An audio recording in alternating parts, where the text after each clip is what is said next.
Dios les bendiga, bienvenidos. Hoy, día viernes, día de estudio de la Palabra del Señor.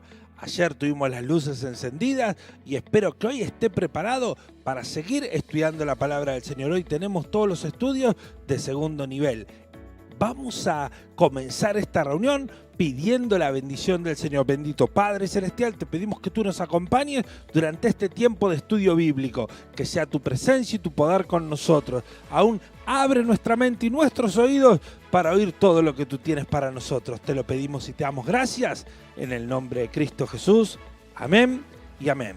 Vamos ahora a tener un tiempo de alabanza al Señor. Hoy puedo danzar con libertad, porque soy tu hijo, porque soy tu hijo Jesús. Soy su hijo. Sí, Señor, hoy podemos danzar. Hoy puedo danzar con libertad, porque soy su hijo. Sí, Señor, porque soy amado. Hey. Aleluya. Te bendecimos, Rey. Te bendecimos, Jesús, nuestro Jesús. Podemos sentir tu gozo, podemos sentir tu río. Hay sanidad en las aguas, queremos danzar. Podemos sentir tu gozo, podemos sentir tu río. Y hay sanidad en las aguas, queremos danzar. Y hay libertad en la casa de Dios. Hay libertad en la casa de Dios. Hay libertad, sí, Señor. Hay libertad. Hay libertad en tu casa. Hay libertad en la casa de Dios. Hay libertad en la casa de Dios. Hay libertad. Hay libertad. Podemos sentir tu gozo, podemos sentir tu río. Hay sanidad en las aguas, queremos danzar. Una vez más, podemos sentir tu gozo, podemos sentir tu río. Y hay sanidad en las aguas, queremos danzar. Y hay libertad en la casa de Dios. Hay libertad en la casa de Dios. Hay libertad. Hay libertad. Puedo danzar en la casa de Dios. Puedo danzar en la casa de Dios. Puedo danzar en la casa de Dios. Puedo danzar y disfrutar. Que soy su hijo. Que soy su hijo. Somos libres por su sangre. Libres soy. Que somos libres. Somos libres. Somos libres por su sangre. Libre soy. Libre soy.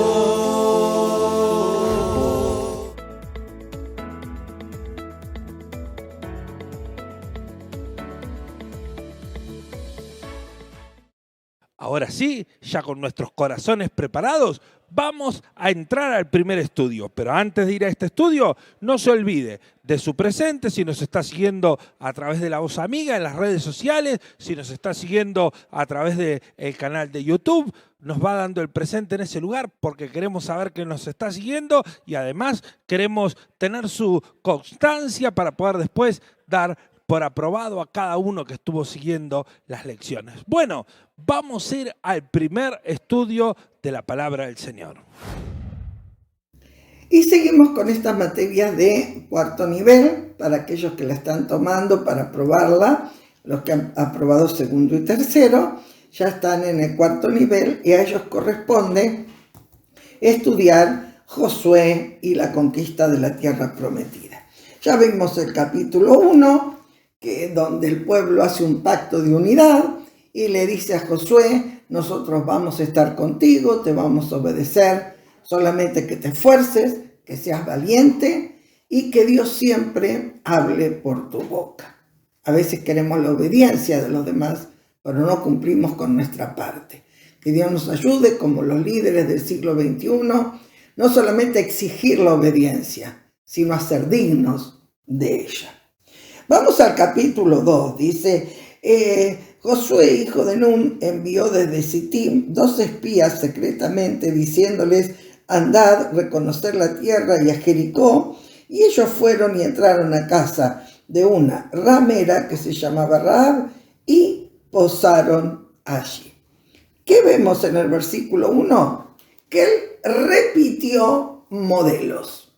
Él repitió modelos. Sí, quizás no lo repitió literalmente, pero repitió un modelo. Dijo, Moisés envió espías. Bueno, capaz que sería bueno que yo repitiera eso y mandamos espías. Hay algunos que repiten todo. Allá hacen así, pero yo hago así. Tienen esto y tienen aquello, tienen el otro. Yo repito todo. Bueno, todo no es para repetir. Y cada repetición tiene que tener su impronta. O sea, algo que la haga diferente. El repetir todo igual y de la misma manera, a veces está bien, pero a veces no funciona. No funciona. Vamos a ver las diferencias de los espías. ¿Cuántos eran los espías? 12. ¿Cuántos manda ahora? 2. ¿Por qué? Porque de los 12 había 2 que sirvieron nada más. Los otros 10 murieron en el desierto. Dice, yo no quiero perder gente, dijo. ¿Cómo fue la elección de Moisés? Voy a elegir al príncipe de cada uno de los lugares. Bueno, el hecho de que sea un príncipe no quiere decir que sea azul. O sea, que sea el mejor. Quizás estos príncipes tenían fallas de carácter, tenían fallas de cosas que... fallas de visión, fallas de fe. Por eso Josué dijo, esta vez voy a elegir a 2. Bueno, algunos eran según lo que se ve después y lo que se deduce históricamente. Uno era un príncipe de Israel, ¿no? Salmón, que luego se casa con Rahab. Pero no dice acá que se llamaba Salmón, eso lo dice la historia, en el libro La Rosa de Jericó, que habla sobre Rahab. Es un libro histórico, con apuntes, etc. Qué lindo es leer, ¿no? No solo la Biblia, sino cosas que hay alrededor de la Biblia. Y bueno, eligió a 2. Eligió a 2 que quizás eran de su confianza, que sabían que iban a ir y que le iban a decir exactamente lo que estaba pasando. Que no iban a hacer como los otros, que sí, que iban a mirar esto, pero iban a mirar aquello, lo otro. Mandó 2 que él se jugaba por ellos. Y yo digo, si un líder te escoge para una tarea especial, que Dios te ayude para poder hacerlo lo mejor posible. Que Dios te ayude para ser digno de haber sido escogido, para ser digno de que el Señor te use. Bueno, dice que escogió a 2 espías. Y no lo hizo delante de todo el pueblo como lo hizo Moisés. Porque Moisés los escogió, los puso delante del pueblo, dijo, estos 12 son a los que voy a mandar a espiar la tierra. Él dijo, esto vamos a hacerlo en secreto, chicos. Un secreto entre ustedes y yo. ¿Sabemos guardar un secreto? Señor, ayúdanos. A veces nos mandan a misiones secretas y decimos, uy, no, qué barbaridad con esta misión secreta, esto. Pero realmente que sepamos honrar la confianza que se nos brinda. Esta era una misión secreta de estos 2. Repitiendo modelos, pero adaptándolos a las circunstancias. Repitiendo modelos, pero diciendo de estos modelos, no, los vamos a hacer de tal o cual manera. Los vamos a hacer como nosotros tenemos en nuestro corazón para hacerlo. De repente dice que llegaron y, oh casualidad, entraron en casa de una ramera que se llamaba Rahab y posaron allí. ¿Qué cosas raras manda hacer Dios? ¿Qué cosas raras manda hacer Dios? ¿Cómo lo iba a poner en la casa de una ramera si eran dos siervos de Dios que estaban en una misión secreta y que estaban enviados por Dios y por el siervo de Dios? Hermano, cuando Dios te manda, podés tener experiencias que jamás te imaginaste, ir a parar a lugares donde nunca pensaste que ibas a estar. Y quizás muchos me están diciendo amén, a mí me pasó, y otro podrá decir, y si no te pasó, prepárate porque te puede llegar a pasar. ¿Cómo? ¿Cómo hicieron para estar en la casa de esta ramera? No sé, a lo mejor fue la forma de entrar, ella estaba ahí, dice, ¿cómo entramos? La ciudad estaba amurallada, no podían entrar, entonces la ramera le dijo, contrátenme, yo lo llevo a mi casa, lo hospedo, total, si no quieren mi servicio. Bueno, estoy inventando, la Biblia no es para los curiosos, pero ¿a dónde llegaron? A la casa de Rahab, la ramera. ¿Había en esto un propósito de Dios? ¿Qué me cuenta? ¿Qué me cuenta que no había un propósito de Dios? Si después la vemos en el Nuevo Testamento a Rahab como parte de la genealogía de Jesucristo. Bueno, en los versículos 2 y 3 entienden que no solo Dios conoce nuestros movimientos, pero el enemigo también sabe de nuestros movimientos. El enemigo también sabe que nosotros estamos cumpliendo una misión secreta. Que nosotros estamos dentro del propósito de Dios y que Dios nos quiere usar. Sí, el enemigo se adelantó. Esto era una misión secreta. Estaban en la casa de una ramera. Pero yo no sé cómo el enemigo se enteró. Mira lo que dice el verso 2 y 3. Y se fue dado aviso al rey de Jericó diciendo, dos hombres de los hijos de Israel han venido esta noche y vinieron a espiar la tierra. ¿Cómo se enteraron? No sé. A veces pienso que las paredes oyen. Pues yo digo algo acá y al rato me lo contestan desde el campamento. Entonces el rey de Jericó envió a decir a Rahab, saca a los hombres que han venido a ti y han entrado en tu casa porque vinieron a espiar la tierra. Sí, no hay nada oculto en el mundo espiritual.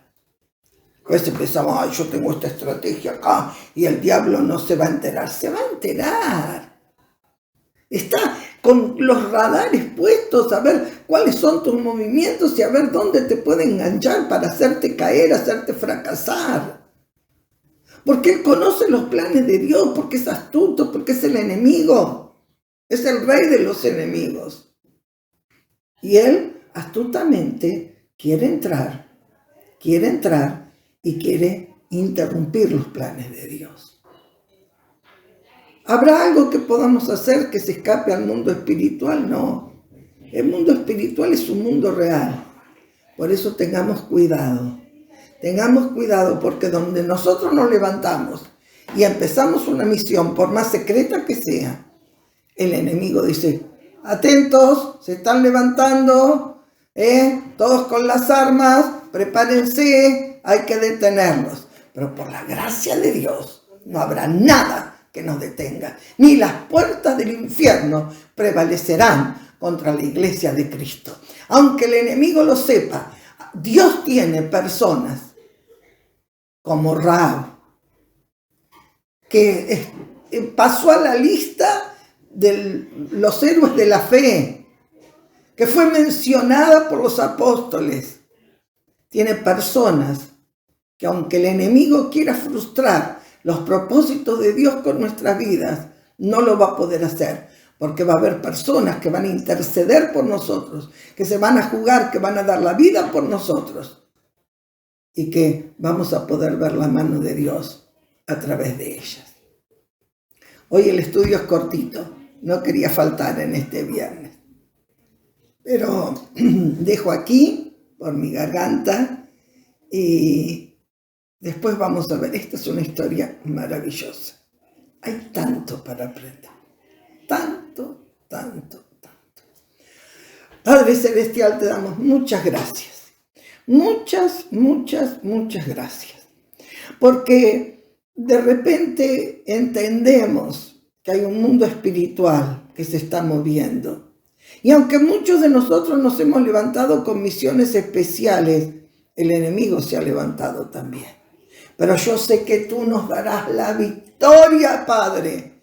Tú nunca nos has abandonado y nunca nos vas a abandonar. Y aunque nosotros estemos secretamente cumpliendo tu voluntad, el enemigo nos va a pelear. Pero tú levantarás vidas como la de Rahab.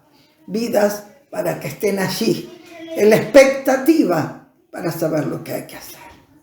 Gracias, Señor, por tu amor, por tu misericordia.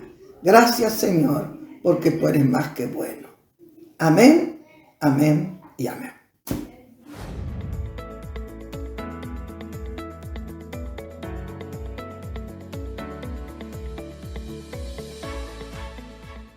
Luego de haber escuchado la palabra del Señor, nos vamos a preparar para el segundo estudio. Pero antes de esto queremos bendecir a los hermanos que dan su ofrenda, que separan su diezmo, que con fidelidad al Señor también colaboran en esta parte. Vamos a pedir la bendición. Bendito Padre Celestial, te pedimos que tú bendigas a cada hermano, a cada hermana que da con amor, con fidelidad a ti. Señor, te pedimos que abras ventanas en los cielos y derrames tu bendición y tu abundancia sobre cada uno de ellos. Te lo pedimos y te damos gracias en el nombre de Cristo Jesús. Amén y amén. Ahora sí, vamos a nuestro segundo estudio de la palabra del Señor. ¿Qué tal? Muy buenas noches, queridos hermanos. Dios les bendiga. Vamos a continuar con nuestro estudio acerca de la doctrina bíblica, la doctrina cristiana, y puntualmente hoy estaremos mirando sobre la sana doctrina.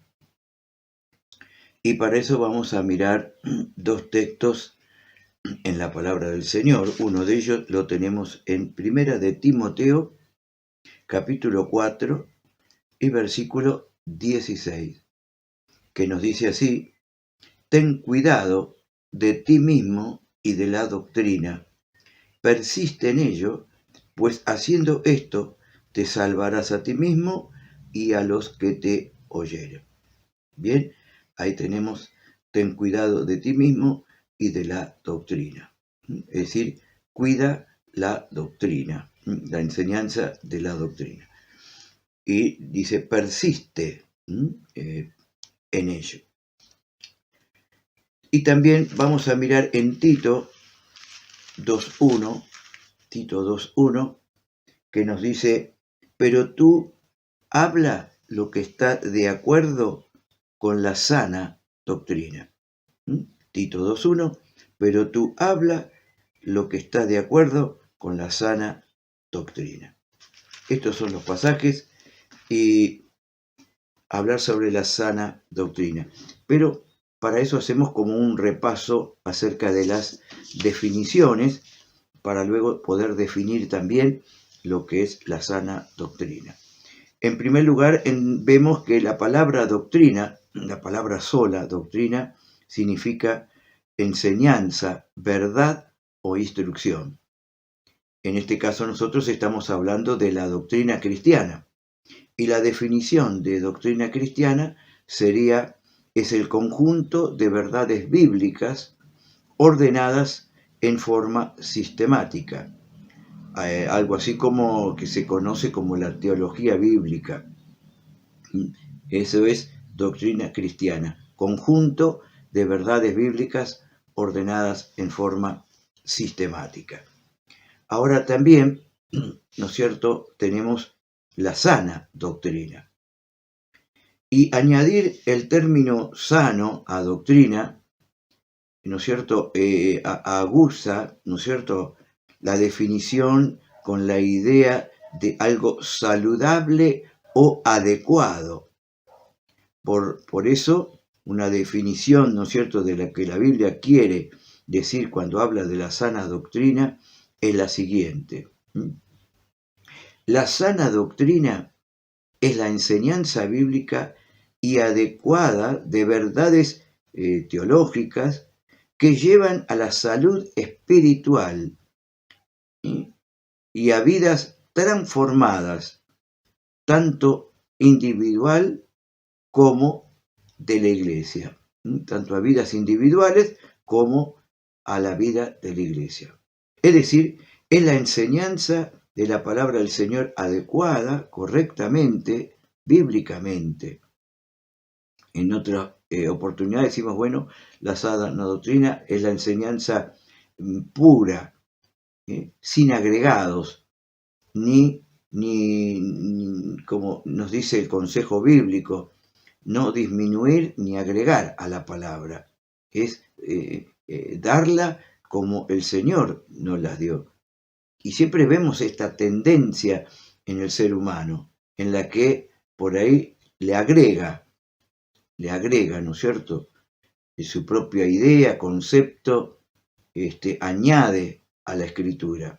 O quizás también para su conveniencia le resta, le quita, disminuye. Bueno, la palabra de Dios dice no, que no hay que agregar ni quitar a la palabra. Y la enseñanza de la sana doctrina es justamente la enseñanza pura de la verdad bíblica, sin agregado, sin error, sin tiniebla. Por eso que nosotros vamos a mirar algunas razones por las cuales, como nos dice el consejo que hemos leído, tenemos que cuidar y enseñar lo que está de acuerdo con la sana doctrina.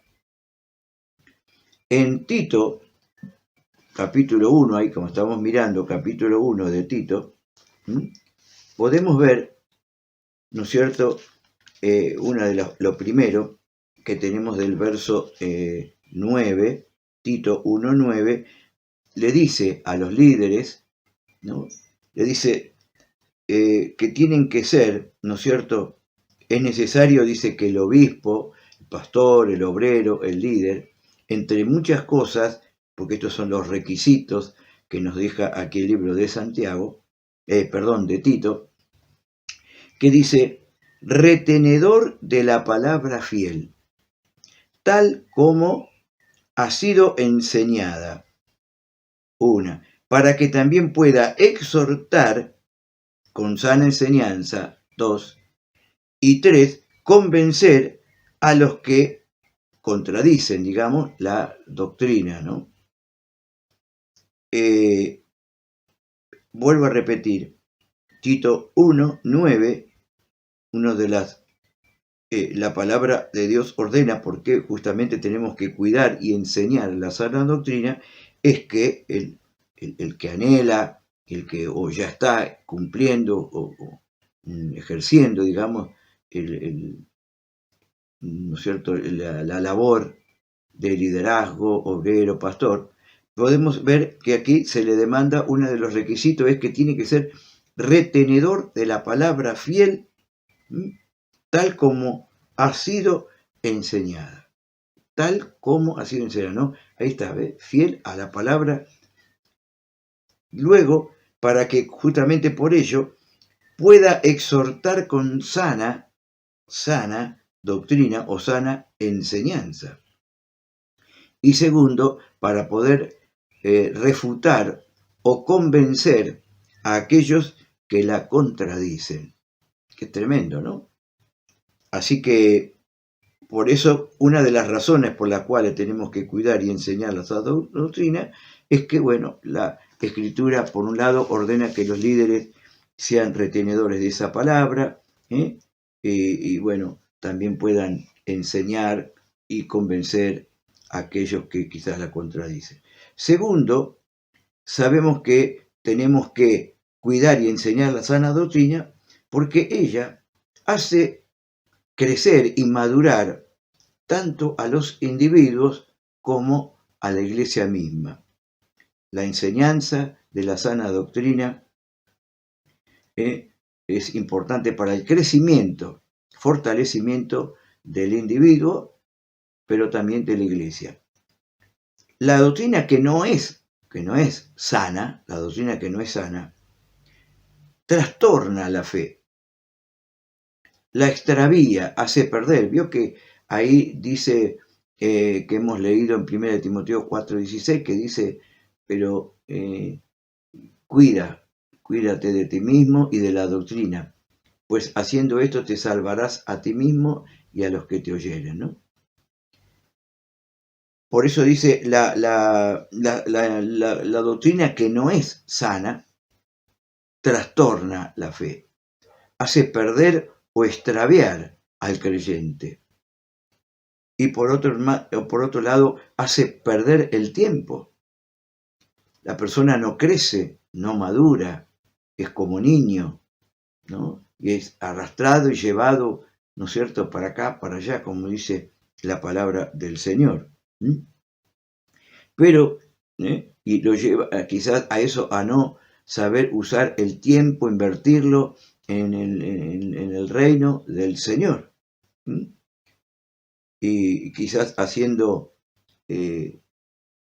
mostrando esa madurez, ese crecimiento en el camino del Señor, ¿no? Por eso la doctrina que no es cristiana hace esto, trastorna la fe, hace extraviar o perder al creyente y hace perder tiempo, porque como dice también, debiendo ser ya maestros, ¿no es cierto? Pero, dice algunos, todavía no dejan de aprender lo que es esto, la sana doctrina. La sana doctrina, otra de las razones por las cuales debemos cuidar y enseñar, como dice, cuídate de ti mismo y de la doctrina, y miramos también que dice, tú habla lo que está de acuerdo con la sana doctrina, debemos hacerla porque ella conduce a la santidad. Predicamos, o mejor dicho, enseñar la doctrina de un Dios santo produce gente santa. Si nosotros enseñamos, ¿no es cierto?, la sana doctrina, saludable, adecuada para el crecimiento y fortalecimiento de la gente, bueno, va a producir ese tipo de creyentes, de carácter, de gente estable, sólida, firme, pero también santa, temerosa del Señor. Por eso que la sana, la doctrina, la enseñanza pura, nos va a mostrar justamente tal como es Dios, como aquellos pasajes que nos hablan de la santidad. Cuando Dios formó al pueblo de Israel, fue para producir un pueblo santo. Dijo, vosotros me seréis un pueblo santo porque yo soy santo. Luego Pedro hace mención también y dice, como está escrito, sed santo porque yo soy santo. Ser santos en toda nuestra manera de vivir. Pero eso también se produce con la enseñanza, cuando enseñamos la sana doctrina, la doctrina adecuada, la doctrina correcta, la doctrina que se ajusta a la verdad bíblica, la que no contiene agregados ni le es restada a la palabra del Señor. Bueno, la sana doctrina, o mejor dicho, el cuidar y enseñar la sana doctrina, también ayuda, ¿no es cierto?, o protege del error o de la falsa doctrina. Enseñar lo verdadero, enseñar la verdad, ayuda a que el creyente o la iglesia, ¿no es cierto?, esté preparada para poder discernir, darse cuenta del error, de la falsa doctrina, enseñanza. Esto me interesa mucho a veces porque a veces hay mala doctrina o no, una doctrina que no corresponde, no se ajusta a la verdad bíblica. Eso lo podemos encontrar en un libro, lo podemos encontrar en una canción. A veces se canta y cosas que no corresponden con la doctrina. no es conforme a la palabra.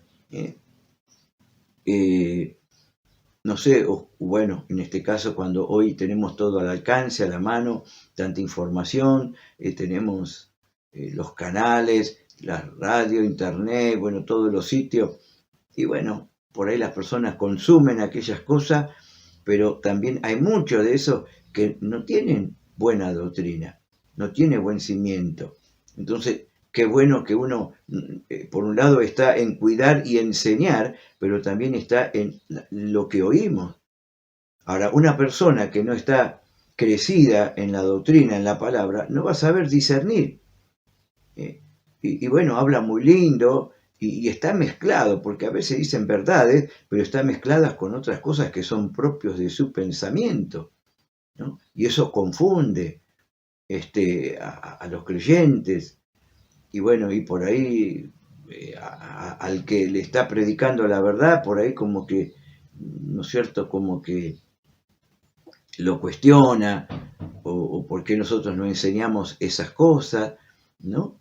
Y bueno, y ahí hay que explicarle y hay que, ¿no es cierto?, fundamentar y decir, bueno, esas cosas no están en la Biblia, no están, o los textos que utilizan para apoyar sus enseñanzas, su doctrina, están tergiversados, no corresponden, ¿no? Bueno, entonces vemos que la enseñanza, el cuidar y enseñar la sana doctrina ayuda y protege a los creyentes y a la iglesia de las falsas doctrinas o del error. Y la Escritura apunta, ¿no es cierto?, a que hay tres fuentes de doctrina. Tres fuentes de doctrina. Tenemos en 1 Timoteo 4:1, cuando dice que hablarán, ¿no es cierto?, doctrinas de demonios. Doctrinas de demonios, ¿sí? Enseñanzas, no que enseña acerca de los demonios, sino que su origen, su fuente son satánicas o diabólicas, que decir, son enseñanzas del enemigo, inspiradas o producidas. Y sabemos que la Biblia nos muestra un poquito lo que nos habla acerca del enemigo de nuestras almas, es que es mentiroso, que es un engañador, procura y siempre trata de engañar a los escogidos de Dios, a los santos. Entonces, inclusive la Biblia dice que se disfraza como ángel de luz, como que se disfraza para poder engañar al creyente. Bueno, entonces vemos que hay doctrinas de demonios. También nos dice la palabra en Mateo 15:9 que hay doctrinas de hombres, doctrinas humanas, cosas que el hombre ha agregado, que el hombre pone, que el hombre ha inventado, pero que no son de Dios. Son doctrinas de hombre, como en el caso de los fariseos, que ellos a todo el conjunto de la palabra y los mandamientos que tenían que cumplir, le agregaban cosas de ellos mismos, ¿no es cierto? Las doctrinas humanas, doctrinas de hombre. Y entonces el Señor enseñan como verdad de Dios o como palabra de Dios, doctrinas de hombre, que como diciendo que Dios no les mandó, pero ellos las agregaron y las ponen sobre los hombres, sobre los hombros de los hombres, ¿no es cierto? Haciendo por ahí más pesada la carga. Bueno, esas son doctrinas. Y por supuesto, después tenemos la doctrina que procede como fuente de Dios mismo. La fuente, la doctrina fluye de Dios mismo, su verdad es incorruptible y es dadora de vida. La sana doctrina es un ancla de verdad que nos guarda, ¿no es cierto?, de ser llevados de aquí para allá por cualquier viento de doctrina, como nos dice Efesios 4:14. Ese amor que podamos tener hacia la palabra y la sana doctrina nos ayudará. Será un escudo de verdad contra toda mentira, contra toda doctrina del enemigo, que hoy incluso, como decimos, y lamentablemente a veces está en muchas iglesias. Por eso tenemos que tener mucho cuidado con lo que oímos, con lo que consumimos. Gracias a Dios podemos decir que nuestra familia o la iglesia, movimiento, por supuesto, como cualquier otra denominación, no es perfecta, no existe la iglesia perfecta, ¿no es cierto? Pero podemos decir que tenemos una muy buena y sana doctrina, muy buena y sana doctrina por todos lados donde se predica la palabra, se enseña, podemos estar seguros, convencidos de que se enseña la palabra del Señor. Y por último, ¿no es cierto?, cuidar y enseñar la sana doctrina es importante porque ella conduce y lleva a la acción, es decir, al testimonio. Conduce a producir en la vida buenas obras. Dice la palabra del Señor, como ustedes recordarán allí en 2 de Timoteo 3, 15 al 17, como dice, toda la escritura es inspirada por Dios y es útil para enseñar, para corregir, para redarguir, para instruir en justicia, a fin de que el hombre de Dios sea perfecto, dice, enteramente preparado para toda buena obra. Es decir, que la intención, el objetivo también de cuidar y enseñar la sana doctrina va a producir gente, ¿sí?, que va a estar preparada para discernir el error, va a ser gente que va a producir gente santa, ¿no es cierto?, nos va a llevar a crecer, a madurar, a no perder el tiempo, va a enseñar a que los líderes estén preparados y capacitados para exhortar con sana enseñanza y también contradecir, pero también debe producir gente que produzca fruto. ¿Para qué? Dice, nos prepara para toda buena obra, a poner en acción, ¿no es cierto?, para el buen testimonio, que esa obra, esa sana doctrina está funcionando en nuestra vida, está produciendo una transformación, un cambio, una madurez en nuestras vidas. Y me gusta, para terminar, aquí cuando dice en Tito capítulo 2, cuando le habla, ¿no es cierto?, y con esto terminamos, y dice, presentándote tú como ejemplo de buenas obras, en la enseñanza mostrando integridad, seriedad. Mire usted, seriedad. Palabra sana e irreprochable, de modo que el adversario se avergüence y no tenga nada malo que decir de vosotros. Exhorta a los siervos que se sujeten a sus amos, que agraden en todo, que no sean respondones, no defraudando, sino mostrándose fieles en todo. Y escucha ahora, mire cómo termina este verso. El versículo sería 10. Para que en todo adornen, verso, dijimos, la doctrina de Dios nuestro Salvador.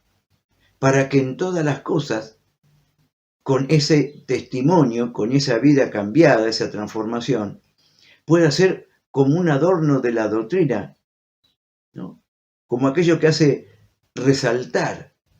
¿Vio? Uno se pone un objeto, un adorno, algo como un detalle que hace resaltar todo lo demás. Bueno, dice, para que en todo adornen la doctrina.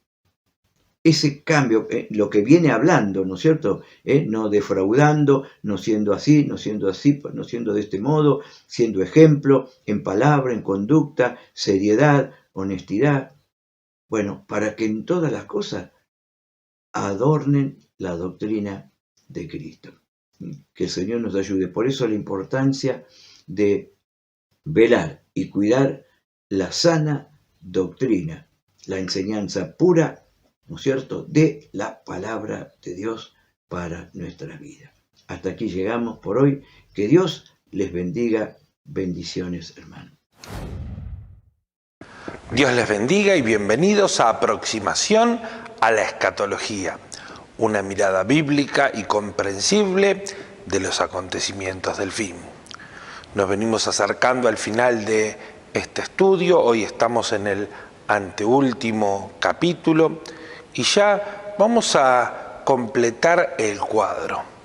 Para el capítulo de hoy vamos a hablar acerca de los juicios y vamos a leer 5 versículos en el capítulo 20 de Apocalipsis.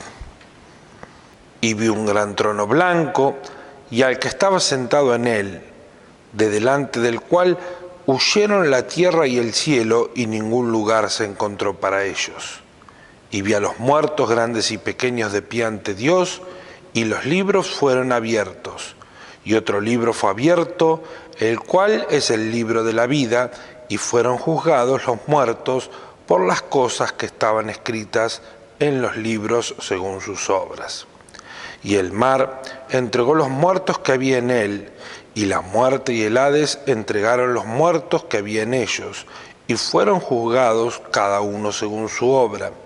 Y la muerte y el Hades fueron lanzados al lago de fuego. Esta es la segunda muerte, y el que no fue hallado inscrito en el libro de la vida fue lanzado al lago de fuego. Amén.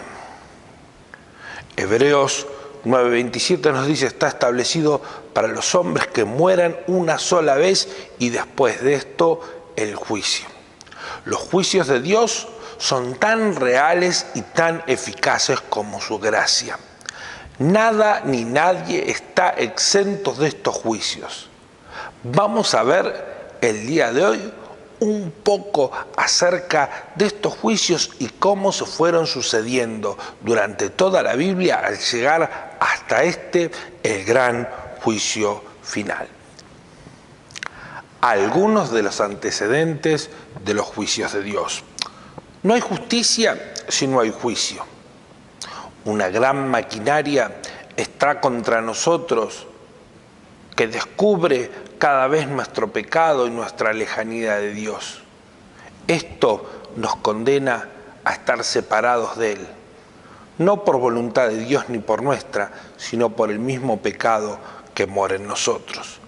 Por eso es que Dios no puede ver como inocente al culpable. Acá tenemos una cita, Números 14:18. Pero su paternidad obra en nosotros misericordia. Déjenme leerles Isaías 49:15. ¿Se olvidará la mujer de lo que dio a luz para dejar de compadecerse del hijo de su vientre? Aunque olvide ella, yo nunca me olvidaré de ti. ¡Qué gran gracia! ¡Qué gran misericordia! Es Dios extendiéndose sobre nosotros y diciéndonos que aunque haya actas de decretos contra nosotros, Él va a salir en nuestra defensa. Pero vamos a ver un poquito de los juicios.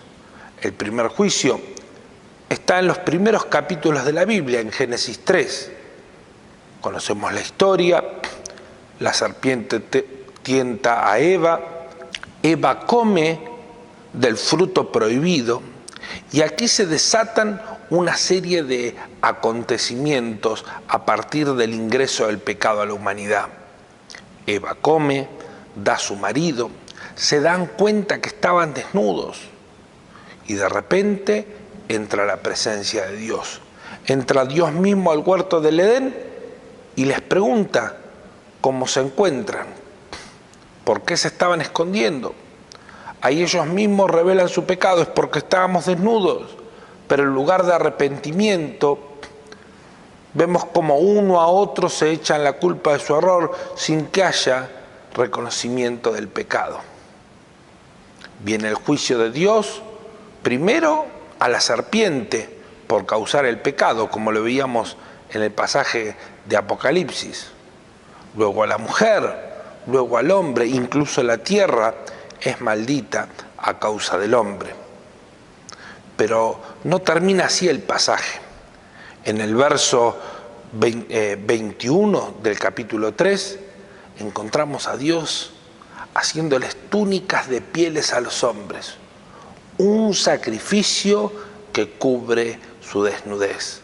La misericordia siempre presente en el juicio de Dios.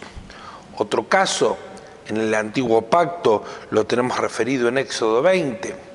Se establece las leyes que para el ser humano y por su propia capacidad era imposible ser cumplidas.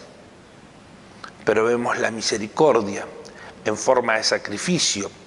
Dios establece los sacrificios como un camino para redimir los pecados, como un camino para que estos pecados fueran cubiertos por sangre y la culpa sea traspasada. Qué grandioso ver cómo Dios nos va dando en cada uno de los pasos nuevas misericordias. Otro caso, las serpientes en el desierto. El pueblo murmuraba y la murmuración trajo las serpientes. Las serpientes mordían, las serpientes producían muerte. Y en un momento de clamar a Dios, Dios le dice a Moisés: levanta una serpiente de bronce. A través de esa serpiente de bronce van a obtener no solamente sanidad, sino salvación. Estaban condenados a muerte y obtiene salvación al mirar la serpiente. Qué imagen tan hermosa y adelantada de Cristo. Un Cristo elevado que al mirarlo a Él recibimos el perdón de nuestros pecados. Una serpiente era la maldición, una serpiente era la bendición. Por un hombre entró el pecado, por un hombre, un Dios encarnado en hombre, entró la salvación. Hubo juicios que fueron más violentos y más repentinos, como Nabat y Abiú, que entraron con fuego extraño delante de la presencia del Señor y fuego los consumió. Tenemos en el Nuevo Testamento a Ananías y Zafira, que mintieron sobre cuánto habían vendido una propiedad y al traerla a los discípulos, en ese momento ya apóstoles, mienten al Espíritu Santo y reciben ambos, uno detrás del otro, la muerte. ¡Qué tremendo! Y el caso quizás más triste es el de Pérez Usa, el de Usa. Y el caso más triste quizás es el de Usa, que sostuvo el arca pensando que el barro era más indigno que sus manos y muere fulminado, aún creyendo que estaba actuando bien. Pero menos mal que hay misericordia. El nuevo pacto nos habla del pecado separando a Dios del hombre en Romanos 3:23. Luego, la paga del pecado es muerte, Romanos 6:23. Pero Él establece su perdón a través de Jesús. Déjeme leerle un texto más también aquí en el libro de Isaías, en el capítulo 53, en el verso 5, que dice: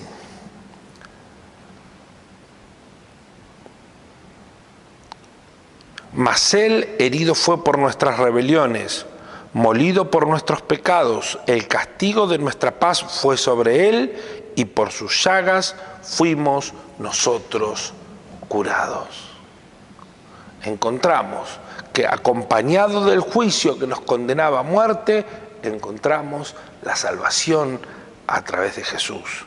Podríamos resumir todo esto de los juicios en el versículo del Salmo 85, versículo 10. La misericordia y la verdad se encontraron, la justicia y la paz se besaron. Siempre hubo juicios, siempre hubo misericordia. Un juicio final, un juicio que nos espera. Los juicios del fin. De los juicios que encontramos en el porvenir, podemos fielmente distinguir tres procesos. Vamos a verlos ahora, como nos lo relata el capítulo 25 de Mateo.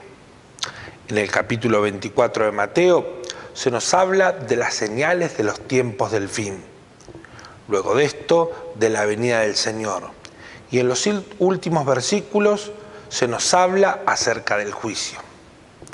Ahora, si entendemos que la Biblia no está dividida originalmente en capítulos y versículos, sino que contiene ideas que se continúan una con la otra, podríamos ver que en el capítulo 25 se nos relatan estos tres juicios. Los dos primeros en forma de parábolas y el tercero de una forma mucho más clara y vívida. Pero se entiende que cada uno de estos son juicios de lo porvenir. Veamos el primer juicio. El primer juicio que se nos relata es el de las 10 vírgenes. Estas 10 vírgenes estaban esperando. Nos habla Hebreos 9:28 de los que esperan en salud. Segunda de Timoteo 4:8 de los que aman su venida.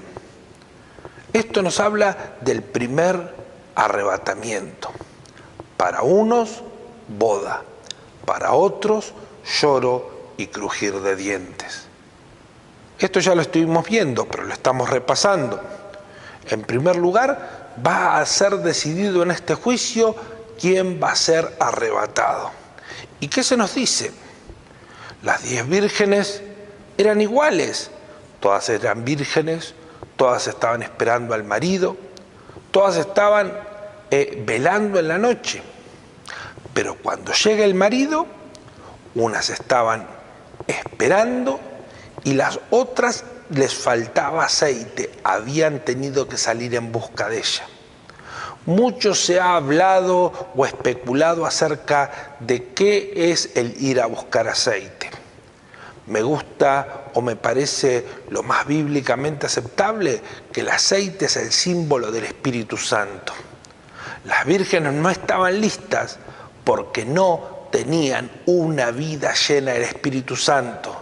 No estaban listas porque cuando tenían que estar esperando al marido andaban en búsqueda de otra cosa.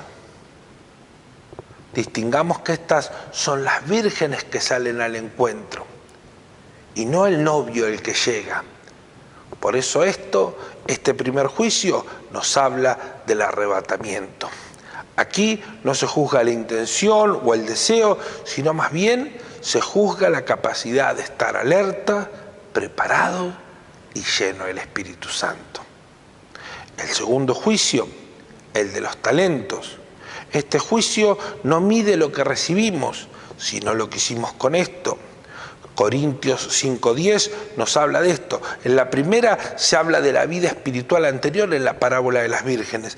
En esta se nos habla de nuestra actitud externa.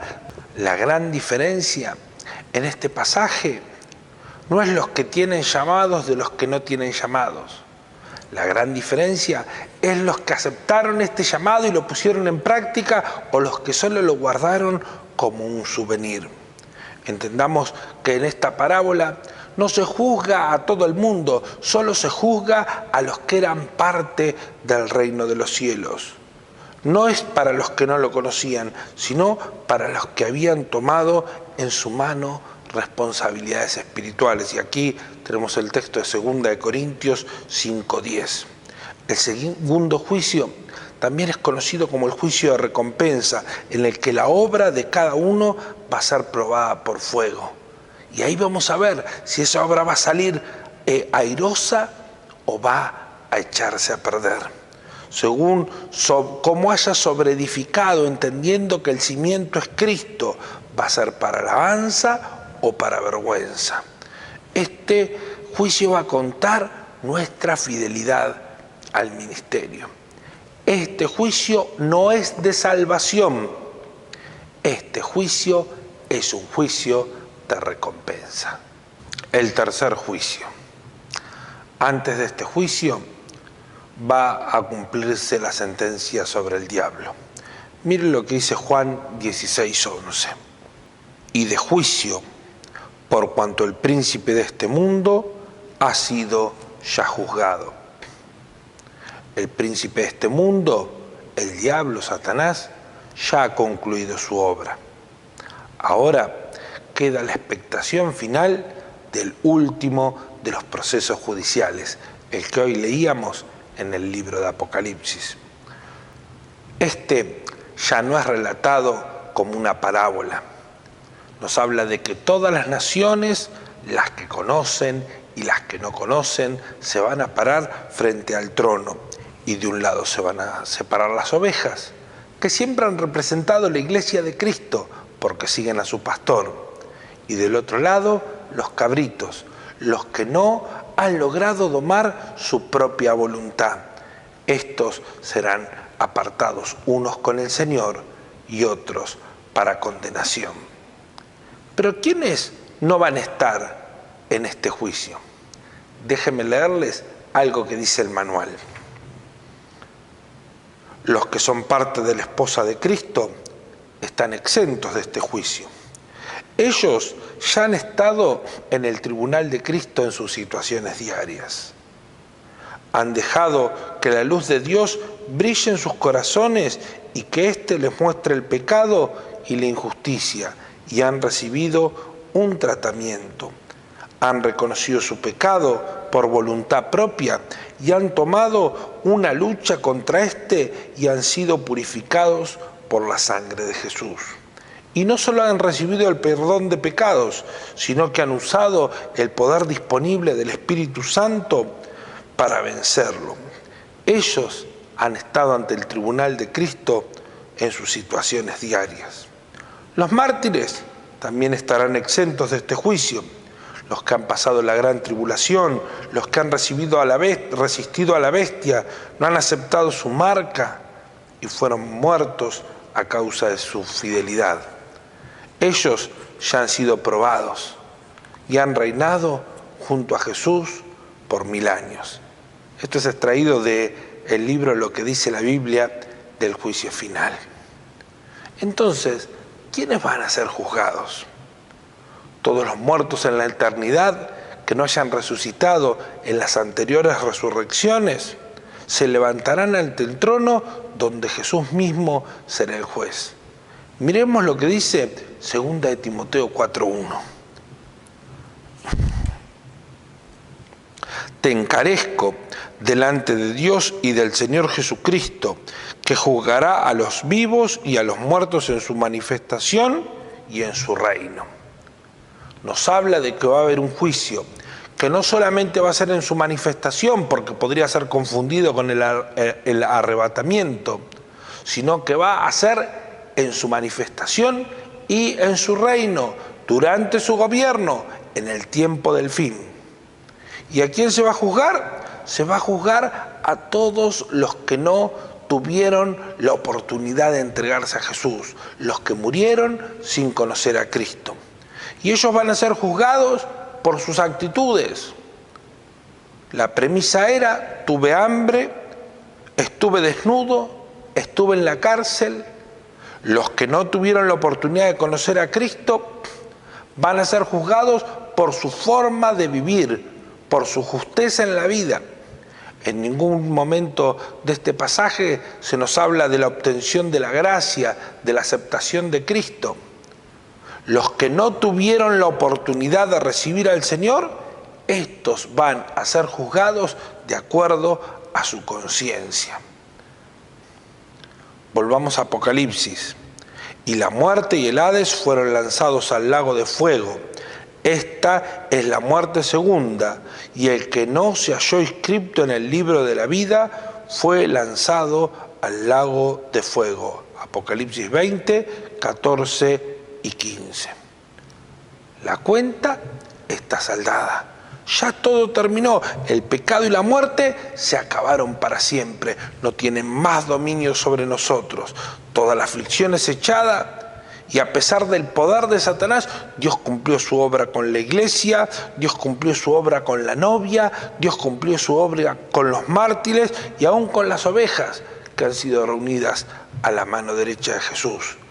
Estos son los que están escritos en el libro de la vida y vivirán eternamente. Pero ¿qué es lo que nos queda para nosotros? ¿Cuál es la enseñanza? Me gustaría resumirla con el texto de 1 Corintios 11, 32. Si pues nos examinásemos a nosotros mismos, no seríamos juzgados. Mas siendo juzgados somos castigados por el Señor para que no seamos condenados con el mundo. Hermano, hermana, la tarea de la iglesia es mantenerse juzgada. No que el mundo nos juzgue, sino que nosotros mismos cada día nos examinemos. ¿Cómo está nuestra vida delante de Dios?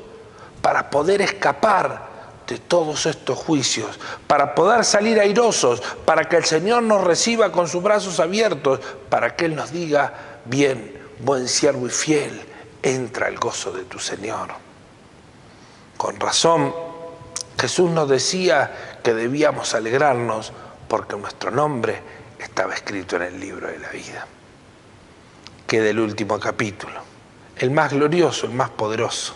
Pero hasta aquí llegamos hoy. Desde aquí, un gran Dios les bendiga.